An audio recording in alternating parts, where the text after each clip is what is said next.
Capítulo 4. Sobreviví al primer año de la invasión alienígena. Acabo de presenciar algo que cambia absolutamente todo sobre esta guerra. Hace 3 horas, un cohete construido con chatarra humana y tecnología alienígena robada alcanzó una nave nodriza a 50 kilómetros de altura y la hizo caer. Vi cómo esa monstruosidad del tamaño de una ciudad se desplomaba en cámara lenta sobre el Océano Pacífico, ardiendo como un segundo sol. Pero antes de contarles cómo logramos lo imposible, antes de explicarles por qué esta victoria monumental también podría ser nuestra sentencia de muerte, necesitan entender los 11 meses de infierno que nos llevaron hasta aquí. Porque lo que aprendimos en este primer año, lo que nos costó llegar a este momento, es la diferencia entre extinción pacífica y guerra que podríamos, tal vez, eventualmente, ganar. Mi nombre es Daniel Torres. Han pasado exactamente 365 días desde que el cielo se llenó de naves. Un año completo desde que dejamos de ser la especie dominante. Y si están escuchando esta transmisión ahora mismo, si mi voz les está llegando a través de esta red de radios analógicas que milagrosamente sigue funcionando, cuando el 95% de la tecnología humana está muerta, entonces ya saben que sobrevivir el primer mes fue apenas aprender a no morir inmediatamente. Pero sobrevivir el primer año, eso requirió que nos convirtiéramos en algo que nuestros ancestros reconocerían, pero que nosotros, hace 365 días, nunca hubiéramos imaginado ser. Son las 2:47 de la madrugada del día 366. Estoy transmitiendo desde Radio Roja, desde este estudio en el piso 12 que de alguna manera sigue en pie después de un año de bombardeos, represalias y el colapso total de la civilización que conocíamos. Carlos sigue aquí conmigo. Contra toda lógica, contra toda probabilidad estadística, ambos seguimos vivos. Pero la pregunta que me persigue cada hora desde que vi esa nave caer no es cómo sobrevivimos. Es, ¿qué viene ahora? Porque derribar una nave nodriza suena a victoria, ¿verdad? Suena como el momento en que cambia la guerra. Y lo es, pero no de la forma que querrían creer. Hay 46 naves más sobre el planeta. Y lo que hicimos hace 3 horas no solo demostró que son vulnerables, también les demostró que somos amenaza real. Y amenazas reales no se cosechan, se exterminan. Pero estoy adelantándome. Déjenme llevarlos de vuelta. Déjenme contarles exactamente qué pasó en los 11 meses entre mi última transmisión del día 31 y el momento, hace exactamente 183 minutos, cuando el proyecto Ícaro cambió el destino de la humanidad. Mes 2-3, la guerra subterránea. Los días 31 al 90 fueron cuando aprendimos que la superficie del planeta ya no nos pertenecía, no de la forma que la conocíamos. Las máquinas habían establecido dominio total sobre todo lo que podían escanear desde el aire. Drones patrullaban cada calle. Nuevos sitios de extracción se establecían semanalmente. Los campos de prisioneros crecían. Y nosotros, los sobrevivientes, tomamos la única decisión lógica que quedaba. Nos fuimos abajo. No estoy hablando de esconderse en sótanos. Estoy hablando de civilización subterránea completa. Los sistemas de metro en las ciudades principales se convirtieron en autopistas. Las alcantarillas se volvieron rutas de suministro. Los túneles de servicio, estacionamientos subterráneos, minas abandonadas. Todo lo que estaba lo suficientemente profundo como para evitar escaneos de drones, se convirtió en territorio humano. La red coordinó esto globalmente. Ortega, quien había sobrevivido milagrosamente hasta el día 90, organizó lo que llamó Operación Topo. Células de resistencia en 73 ciudades comenzaron simultáneamente a mapear, conectar y fortalecer sistemas de túneles. No era solo movimiento táctico, era migración masiva de población hacia abajo. Recibí reportes diarios. Sydney había movido 200.000 personas a túneles ferroviarios abandonados. Sao Paulo había establecido agricultura hidropónica en estaciones de metro convertidas, usando luces LED alimentadas por generadores robados. Johannesburgo, con su red de minas de oro, había creado literalmente ciudad subterránea de 50.000 habitantes a 2 kilómetros de profundidad. Y nuestra ciudad no se quedó atrás. Para el día 60, aproximadamente 300.000 sobrevivientes habían migrado al sistema de metro. Establecimos lo que solo puedo describir como sociedad tribal militarizada. Cada estación de metro se convirtió en comunidad autónoma de 50 a 200 personas. Tenían líderes elegidos, sistemas de racionamiento, reglas de convivencia, protocolos de defensa. La agricultura se volvió crítica. Sin acceso a superficie, sin forma de cultivar comida tradicionalmente, tuvimos que innovar o morir de hambre. Científicos en nuestra red desarrollaron sistemas hidropónicos usando equipos médicos robados. Cultivábamos lechugas, tomates, hierbas en contenedores plásticos iluminados con LEDs. No era suficiente para alimentar a 300.000 personas completamente, pero suplementaba las reservas que teníamos. Y las reservas se agotaban. Para el día 75 habíamos consumido 60% de comida enlatada almacenada. Comenzaron las incursiones de superficie. Equipos de 5 a 10 personas salían durante ventanas de 15 minutos cuando patrullas de drones eran predecibles. Saqueaban supermercados, farmacias, almacenes, lo que pudieran encontrar. Luego regresaban a túneles. La tasa de mortalidad de estas incursiones era brutal. 40% no regresaban. Eran capturados o eliminados. Pero el 60% que sí regresaba traía comida, medicina, componentes electrónicos que necesitábamos desesperadamente. Y cada incursión exitosa nos enseñaba más sobre patrones de drones, sobre ventanas de oportunidad. Para el día 80, habíamos establecido rutas de incursión optimizadas. Sabíamos qué calles evitar, qué horarios eran más seguros, qué tipos de edificios los drones escaneaban con menos frecuencia. Y comenzamos a tener éxito más consistente. Pero la vida subterránea cobraba su precio. Sin luz solar, las personas desarrollaban deficiencias de vitamina D, enfermedades respiratorias se propagaban en aire reciclado de túneles, infecciones de piel por humedad constante se volvían comunes. Y mentalmente, estar encerrado bajo tierra, sabiendo que afuera las máquinas cazaban a tu especie, rompía a algunas personas. Establecimos lo que llamábamos centros de apoyo psicológico. Básicamente eran grupos de personas hablando sobre trauma, sobre pérdida, sobre miedo. No teníamos psicólogos profesionales, solo sobrevivientes ayudándose mutuamente a no perder la razón completamente. Y producción de armas continuaba. Los drones Shrike, esas armas de pulso electromagnético que habíamos desarrollado, estaban siendo fabricados en talleres subterráneos. Para el día 90 teníamos 73 unidades funcionales. Todavía insuficiente, pero progreso constante. Cada unidad Shrike requería componentes de drones derribados. Específicamente, necesitábamos sus generadores de energía y sus sistemas de control de campo electromagnético, lo cual significaba que cada vez que usábamos un Shrike para derribar un dron, teníamos que recuperar el dron caído antes de que otros drones llegaran a investigar. Esto llevó a tácticas de emboscada refinadas. Células atacarían dron aislado usando Shrike, inmediatamente desplegarían equipo de recuperación para extraer componentes críticos en menos de 3 minutos, luego evacuarían antes de que llegaran refuerzos. La tasa de éxito mejoró dramáticamente. En el mes 2 derribamos 43 drones, en el mes 3 derribamos 67, y cada dron derribado era victoria pequeña pero significativa, porque nos dábamos cuenta de algo crucial. Las máquinas no tenían números infinitos. Los drones eran fabricados en las naves nodrizas, eso lo sabíamos, pero la producción tenía límites. Cada dron destruido tomaba tiempo y recursos reemplazar, y si podíamos destruirlos más rápido de lo que podían producirlos, eventualmente, teóricamente, podríamos reducir su capacidad de patrullaje. Era matemática desesperada. Ellos producían probablemente cientos de drones por semana. Nosotros derribábamos docenas. Pero era algo. Era evidencia de que resistencia sostenida tenía impacto medible. ¿Y saben qué descubrimos en estos primeros meses subterráneos? Descubrimos que los humanos, cuando se ven forzados a vivir como nuestros ancestros de hace 50.000 años, en cuevas, cazando y recolectando, luchando por supervivencia diaria, somos extraordinariamente resistentes. La tasa de suicidios, que había sido alta en el primer mes, disminuyó dramáticamente. Las personas tenían propósito, tenían tareas, tenían comunidad. Y la red seguía creciendo.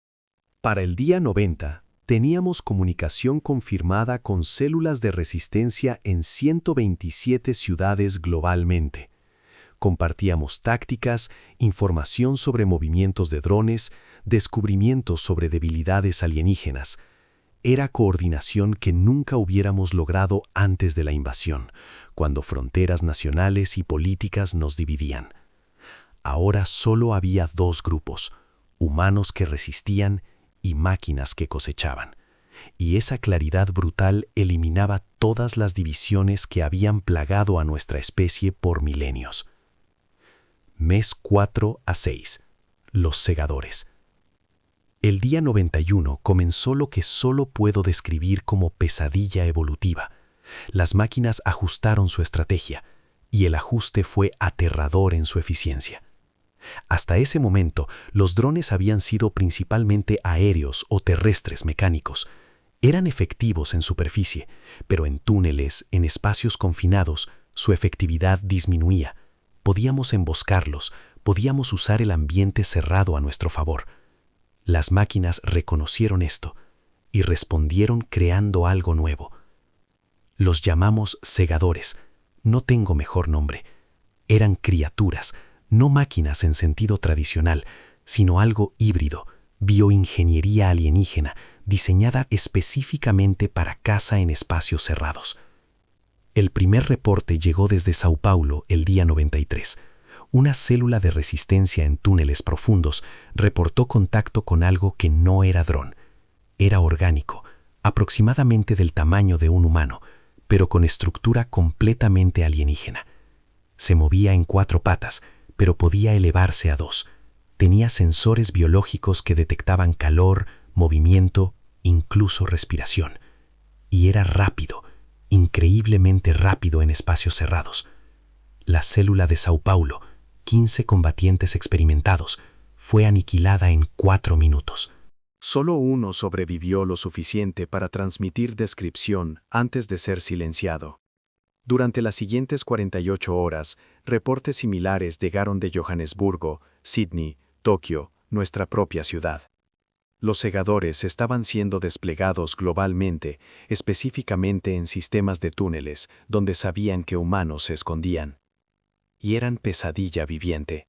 A diferencia de drones que podíamos escuchar venir, los segadores se movían en silencio casi absoluto. A diferencia de máquinas que teníamos posibilidad de dañar con explosivos o pulso Shrike, los segadores eran orgánicos. Podías dispararles y morirían eventualmente, pero no antes de matar a varios humanos. La descripción más detallada vino de una sobreviviente llamada Ana, quien encontró segador en túnel de metro el día 97. Me llamó 3 horas después, su voz todavía temblando. Me dijo que el segador parecía estar hecho de músculo negro brillante, como obsidiana orgánica. Tenía 4 extremidades que terminaban en garras que podían cortar metal. Su cabeza no tenía ojos en sentido tradicional, sino sensores bioluminiscentes que brillaban azul tenue. Y hacía sonido, no mecánico, sino algo entre siseo y chasquido, como si estuviera probando el aire constantemente. Ana sobrevivió solo porque estaba en grupo de 20 personas. El segador mató a 7 antes de que lograran acorralarlo en sección de túnel y colapsar el techo sobre él usando explosivos. Pero incluso aplastado bajo toneladas de concreto, el segador siguió moviéndose durante 15 minutos antes de finalmente detenerse. La red respondió rápido. Ortega organizó operación de estudio. Células que habían logrado matar segadores los recuperaban para análisis. Y científicos en nuestra red, trabajando con equipo limitado en laboratorios subterráneos improvisados, descubrieron algo crucial. Los segadores eran controlados remotamente, pero no electrónicamente. Era control biológico, algún tipo de señal química o neurológica que las naves enviaban. Y esta señal tenía rango limitado, aproximadamente 5 kilómetros, lo cual significaba que segadores solo podían operar dentro de 5 kilómetros de nave nodriza o de algún tipo de estación repetidora.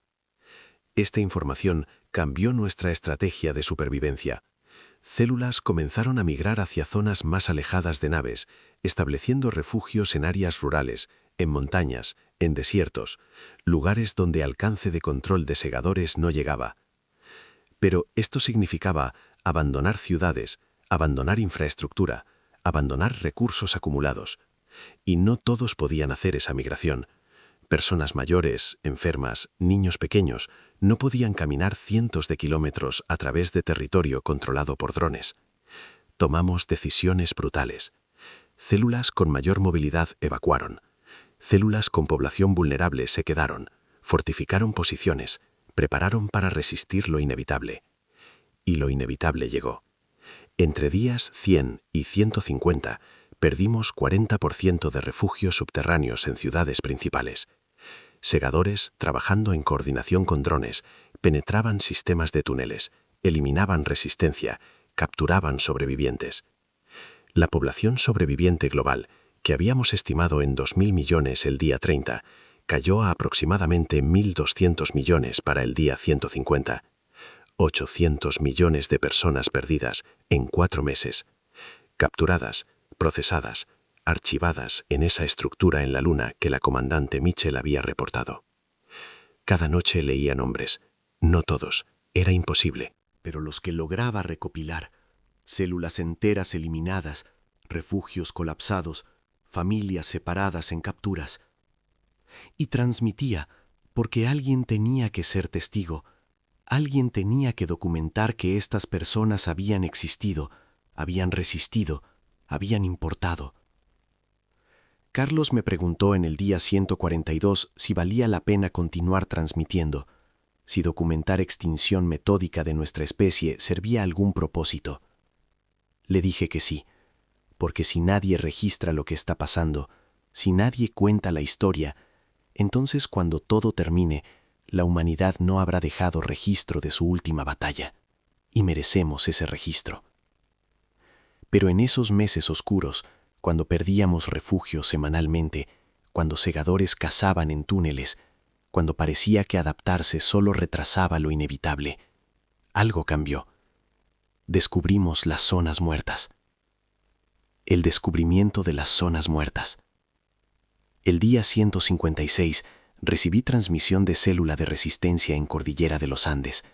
Habían migrado a altitud de 4.000 metros, establecido refugio en sistema de cuevas naturales. Y reportaron algo extraordinario. Los drones no patrullaban esa área, no de forma consistente. Pasaban ocasionalmente, pero no establecían patrón de búsqueda sistemática como hacían en zonas más bajas. Inicialmente pensamos que era porque la célula era pequeña, solo 30 personas. No valía recursos de drones buscarlos.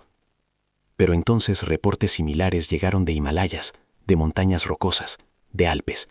Células que habían migrado a altitudes extremas reportaban actividad de drones significativamente reducida. Los científicos de la red tenían teoría. Áreas montañosas con altas concentraciones de minerales magnéticos creaban interferencia con sistemas de navegación y sensores de drones. No los hacía completamente ciegos, pero reducía su efectividad lo suficiente como para que las máquinas consideraran esas zonas baja prioridad. Era descubrimiento crítico. Coordinamos inmediatamente operación de migración masiva. Células en ciudades, aquellas que todavía podían moverse, comenzaron viajes hacia zonas montañosas identificadas como potencialmente seguras. No era fácil. Caminatas de cientos de kilómetros a través de territorio controlado por drones. Pero era alternativa a esperar muerte o captura en túneles invadidos por segadores. Para el día 180, aproximadamente 300.000 personas habían completado migraciones exitosas a zonas muertas. Establecieron asentamientos en altitudes entre 3.000 y 5.000 metros. Vida era brutal allí. Frío extremo, aire delgado, recursos limitados, pero drones raramente llegaban. Y en esas zonas muertas, lejos de presión constante de caza, algo notable pasó. La gente comenzó a reconstruir. No civilización como era antes, sino algo nuevo, adaptado a realidad posinvasión.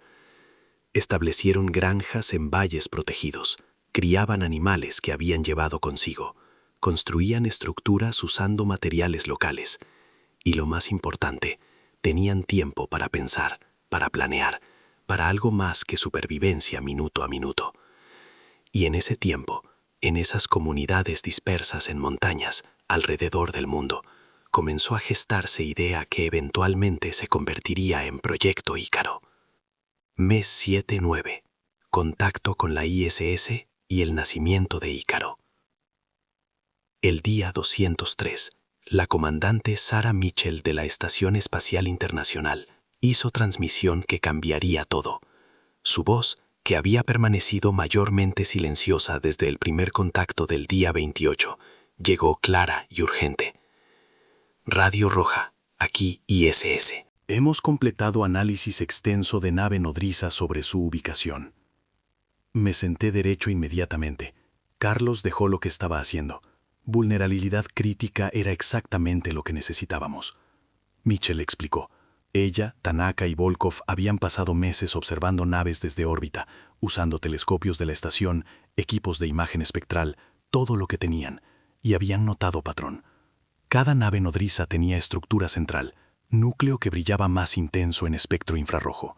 Era el generador de energía principal que alimentaba toda la nave, los sistemas de sustentación, los drones, los segadores, las operaciones de extracción, todo. Y ese generador tenía punto débil. No era blindaje imperfecto exactamente, sino ubicación. Estaba en parte superior de la nave, a aproximadamente 50 kilómetros de altura, expuesto relativamente porque las máquinas no habían anticipado amenaza desde abajo. Mitchell me envió coordenadas precisas, imágenes que mostraban exactamente dónde estaba el generador, y terminó su transmisión con declaración que sonaba imposible, pero que también encendía algo que no había sentido en meses. Esperanza. Si pueden golpear ese generador con suficiente fuerza, la nave completa colapsará. Le pregunté cómo se suponía que golpeáramos algo a 50 kilómetros de altura. Habíamos perdido toda aviación militar en el primer día. No teníamos cohetes funcionales. No teníamos nada que pudiera alcanzar esa altitud. Mitchell se rió, sonido amargo. Ahí está el problema. Nosotros tenemos información. Transmití esta información a la red esa noche, y la respuesta fue inmediata y masiva. Científicos, ingenieros, militares retirados, aficionados a cohetería, cualquiera con conocimiento relevante comenzó a trabajar en problema. ¿Cómo construyes cohete capaz de alcanzar 50 kilómetros usando tecnología humana que mayormente está destruida y componentes alienígenas que apenas entendemos? El proyecto tomó forma durante semanas siguientes. Lo llamamos Ícaro, nombre apropiado para intento desesperado de alcanzar altura imposible. El concepto era híbrido. Usaríamos motor de cohete de combustible sólido, algo que podíamos fabricar usando conocimientos de pirotecnia avanzada y químicos que todavía podíamos obtener. Pero para alcanzar 50 kilómetros necesitábamos más que combustible químico. Ahí entró tecnología alienígena. Los generadores de energía de drones, esos que habíamos estado recolectando, podían ser modificados. Científicos descubrieron que podían usarse como propulsores auxiliares, proporcionando empuje adicional en etapas superiores del vuelo. Pero había problema más grande: guiado. Cohete tenía que alcanzar exactamente el punto correcto, en nave moviéndose lentamente a 50 kilómetros de altura. Error de metro significaría fallo completo. Aquí fue donde Tanaka, la especialista de sistemas de la ISS, se volvió crucial. Ella diseñó sistema de guiado usando giroscopios mecánicos y cálculos balísticos preprogramados. No era sofisticado, pero era funcional. Y para Ojiva, teníamos algo que las máquinas no esperaban. Teníamos arsenal nuclear humano. En los primeros días de invasión, instalaciones militares habían sido destruidas, pero algunas armas nucleares habían sido escondidas por personal militar antes de morir o ser capturado. Células de resistencia habían localizado 3 cabezas nucleares tácticas en búnker militar abandonado. Una ojiva de 5 kilotones sería suficiente. No para destruir nave completamente, esas cosas eran masivas, pero para desestabilizar generador lo suficiente como para causar fallo en cascada. El plan era insano. Probabilidad de éxito, según cálculos más optimistas, era 15%. Pero 15% era infinitamente mejor que 0%. La construcción comenzó el día 215 en Zona Muerta en Andes, donde Célula Grande había establecido taller improvisado. Combatientes protegían perímetro, científicos ensamblaban componentes, ingenieros probaban sistemas. Cada pieza era verificada triple, cada cálculo revisado docenas de veces, porque solo tendríamos un intento. Recursos para construir segundo cohete no existían. Durante este tiempo, día 215 al 300, continué transmitiendo progreso, no detalles específicos que pudieran comprometer ubicación o dar ventaja a máquinas si interceptaban, pero suficiente para que sobrevivientes globalmente supieran que algo grande se estaba preparando. La moral mejoró. Personas que habían perdido esperanza la encontraron otra vez. No porque creyeran que Ícaro necesariamente funcionaría, sino porque demostraba que todavía éramos capaces de intentar lo imposible. Y mientras Ícaro se construía, mientras científicos soldaban, programaban, calculaban, ocurrió algo que casi destruye todo el proyecto. El primer intento de lanzamiento. El fracaso del día 287. Decidimos que no podíamos esperar hasta tener certeza absoluta. Cada día que pasaba significaba más capturas, más procesamiento. Para el día 280, población global había caído a aproximadamente 900 millones. Estábamos perdiendo guerra de desgaste. Ícaro 1, el primer prototipo, estaba completo el día 285. No era perfecto. Había incertidumbres en diseño, componentes que no habíamos podido probar completamente. Pero era funcional teóricamente. Ortega coordinó operación. Lanzamiento. Células de resistencia en 5 ciudades ejecutarían ataques simultáneos contra sitios de extracción para distraer drones. Mientras tanto, en zona muerta en Andes, lanzaríamos Ícaro. El día 287, a las 6 de la mañana, comenzó la operación. Los ataques de distracción funcionaron perfectamente. Drones convergieron hacia sitios atacados, dejando temporalmente zona de lanzamiento relativamente despejada. A las 6:47, Ícaro 1 fue lanzado. Yo estaba transmitiendo en vivo, narrando cada segundo basándome en reportes de célula en sitio de lanzamiento.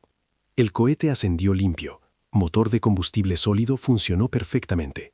A 10 kilómetros de altitud, primera etapa se separó como planeado. Propulsores alienígenas se activaron. A 25 kilómetros, todavía ascendiendo. Sistema de guiado funcionaba. Trayectoria era correcta. A 38 kilómetros, aproximándose a objetivo, yo estaba gritando al micrófono, mi voz quebrándose de emoción. Carlos lloraba abiertamente. Y entonces, a 42 kilómetros de altitud, Ícaro 1 simplemente se detuvo. No explotó, solo se detuvo en el aire, como si hubiera golpeado pared invisible. Mitchell transmitió desde ISS inmediatamente. Campo de energía defensivo.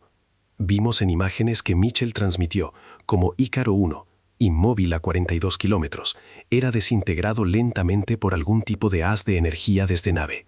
Y luego vino represalia. La nave que habíamos intentado golpear, junto con 3 naves cercanas, activaron bombardeo coordinado de zona donde habíamos lanzado. En 15 minutos, completamente arrasaron área de 50 kilómetros cuadrados. La célula que había construido Ícaro, 200 personas, murió instantáneamente. La zona muerta que había sido refugio seguro fue eliminada. Transmití nombres esa noche. 200 personas que habían dado todo para intentar lo imposible. Y me quebré. Por primera vez en meses lloré al aire en transmisión en vivo. Porque parecía que cada vez que intentábamos algo significativo, la represalia mataba a más personas de las que podríamos salvar con éxito. Carlos me preguntó si continuaríamos, si construiríamos Ícaro 2. No tenía respuesta inmediata. Mes 10-12, el año de resistencia. Pero la red decidió por nosotros. Células globalmente votaron, 83% a favor de construir Ícaro 2, porque alternativa era rendirse, y rendirse significaba procesamiento eventual de todos. El día 300, un año exacto desde algunos marcadores que habíamos establecido arbitrariamente, realizamos ceremonia global transmitida. Cada célula leyó nombres de caídos de su área. Tomó 14 horas leer todos los nombres que habíamos recopilado. No eran todos. Era imposible documentar 4.000 millones de muertes individuales, pero leímos aproximadamente 500.000 nombres, personas que familiares o compañeros habían reportado específicamente. Y después de leer nombres, Ortega hizo declaración que se convirtió en promesa de resistencia. Primer año sobrevivido. Las máquinas pensaron que seríamos fáciles, que 365 días serían suficientes para procesarnos. Seguimos aquí, seguimos luchando, y vamos a hacer Ícaro 2. Vamos a derribar una nave, y luego otra, y otra, hasta que no quede ninguna, o hasta que no quedemos nosotros. La construcción de Ícaro 2 comenzó en nueva ubicación, zona muerta en el Himalaya esta vez, más lejos de naves que Andes, y esta vez construimos con conocimiento de que naves tenían campo defensivo. La solución vino de Tanaka. Si el campo defensivo podía detener objetos moviéndose, entonces necesitábamos algo que se moviera tan rápido que el campo no pudiera reaccionar a tiempo. Agregamos etapa final a Ícaro 2, propulsor de separación que en últimos 5 kilómetros de vuelo aceleraría ojiva a velocidad que cálculos sugerían podría penetrar campo antes de que pudiera activarse completamente. Era teoría no probada. No teníamos forma de probar sin intentar lanzamiento real. La construcción tomó 45 días. Ícaro 2 fue completado el día 345. Y decidimos que no esperaríamos más. Población global había caído a 700 millones para día 350. Cada semana perdíamos millones a capturas y segadores. El día 361 realizamos reunión de líderes de red vía transmisiones de radio coordinadas. Votamos. Lanzamiento sería día 365, un año exacto desde invasión. Simbolismo importaba. Queríamos que el aniversario significara algo más que supervivencia. Queríamos que significara resistencia activa. Día 365. El lanzamiento de Ícaro 2. Son las 2:47 de la madrugada del día 366 y necesito contarles exactamente qué pasó hace 3 horas, porque lo que presencié, lo que documenté, va a cambiar el curso de esta guerra de formas que todavía estoy procesando. El día 365 amaneció frío en zona de lanzamiento en Himalaya.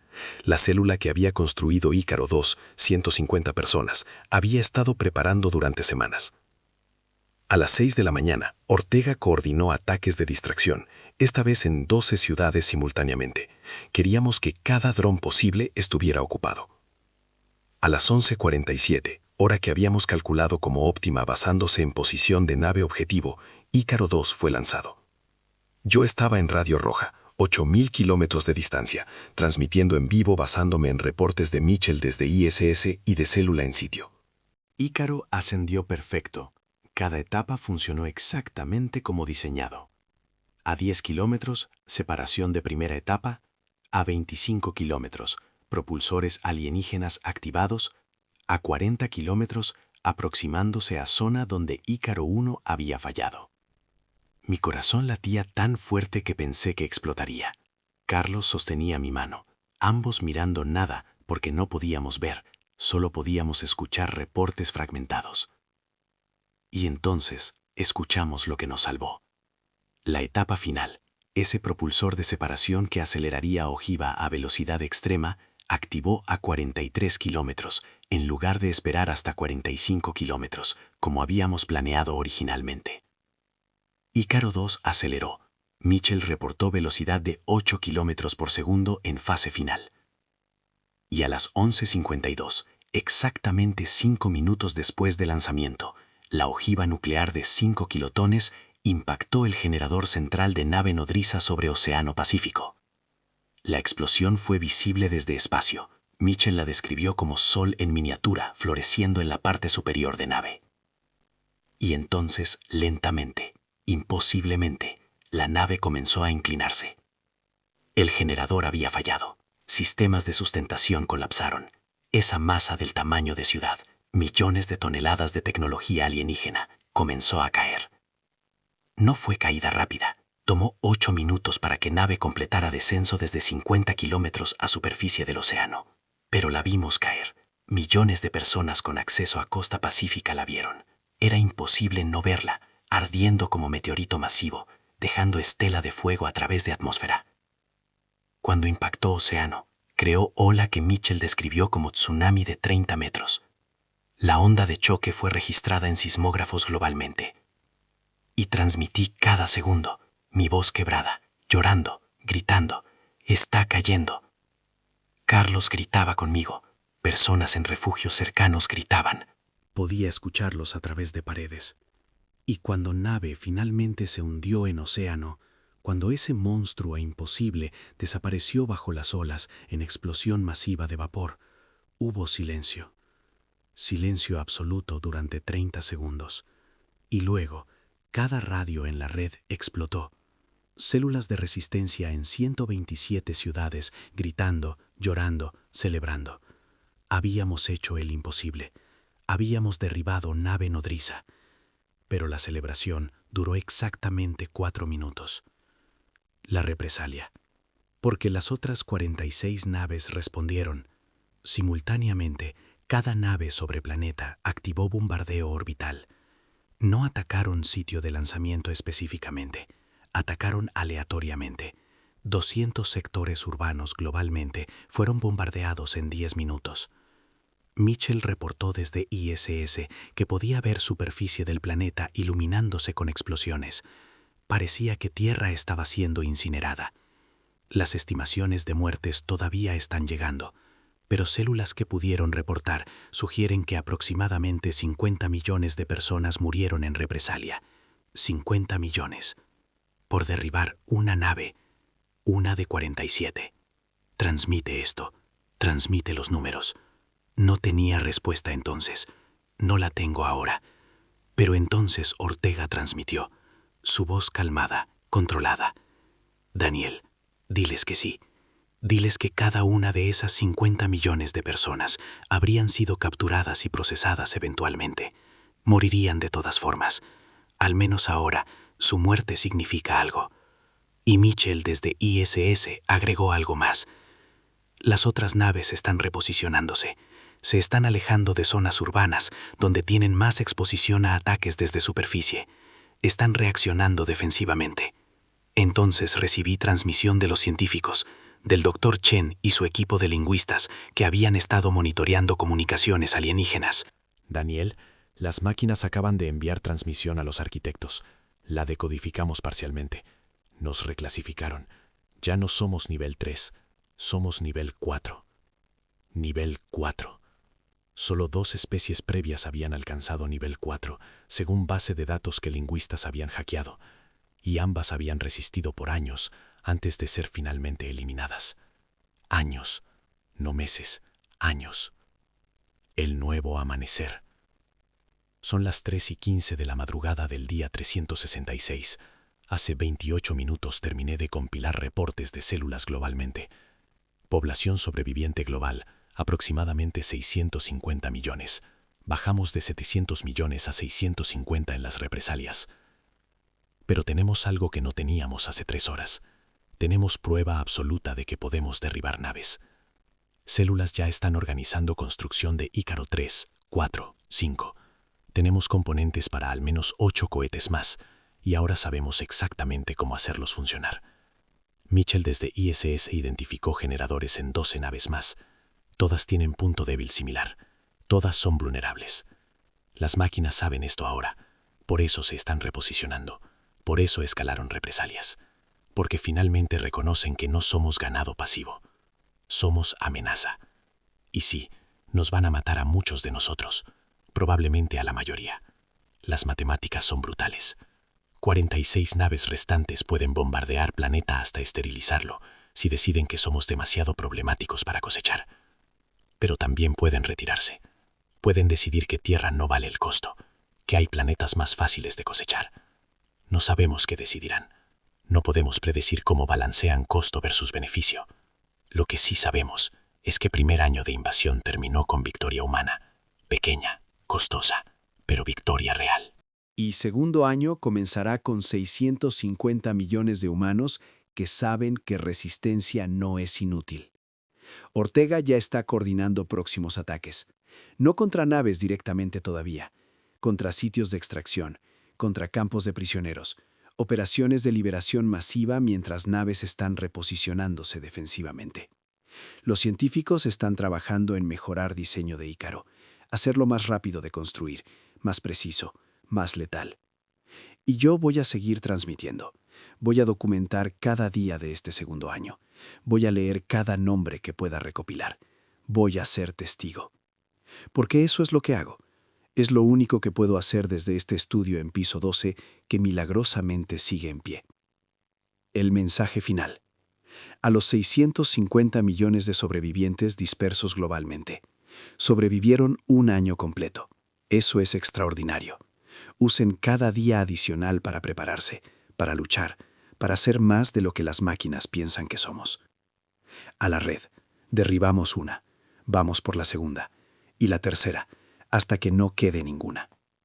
A las comunidades pacifistas que todavía existen, respeto su elección, pero les pido que reconsideren, porque ahora sabemos que podemos ganar y necesitamos cada humano que pueda luchar. A las máquinas que probablemente están monitoreando esta transmisión, nos subestimaron. Pensaron que primer año sería suficiente para quebrar nuestra resistencia. Derribamos su nave. Vamos a derribar más. Y si deciden que no valemos el esfuerzo, que se vayan, lo consideraremos victoria también. Primer año terminó. Segundo año comienza en 8 horas y 45 minutos. La guerra verdadera apenas está comenzando.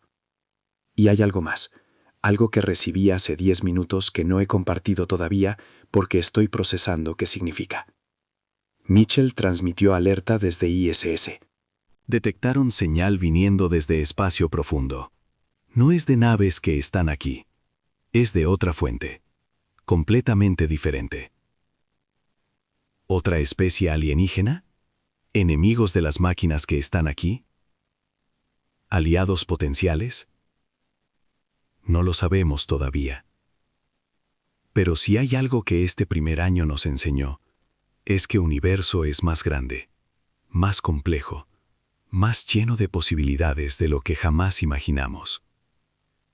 Y quién sabe, tal vez, solo tal vez, no estamos tan solos como pensábamos. Este es Daniel Torres, Radio Roja, transmitiendo desde el final del primer año de la invasión alienígena. Sobrevivimos 365 días. La humanidad no terminó. No estamos extintos. Todavía estamos aquí. Todavía luchamos, y vamos a seguir luchando hasta que nanemos. O hasta que no quede nadie. Corto transmisión por ahora. Pero volveré. Siempre vuelvo. Se detectó señal viniendo desde espacio profundo. No es de naves que están aquí.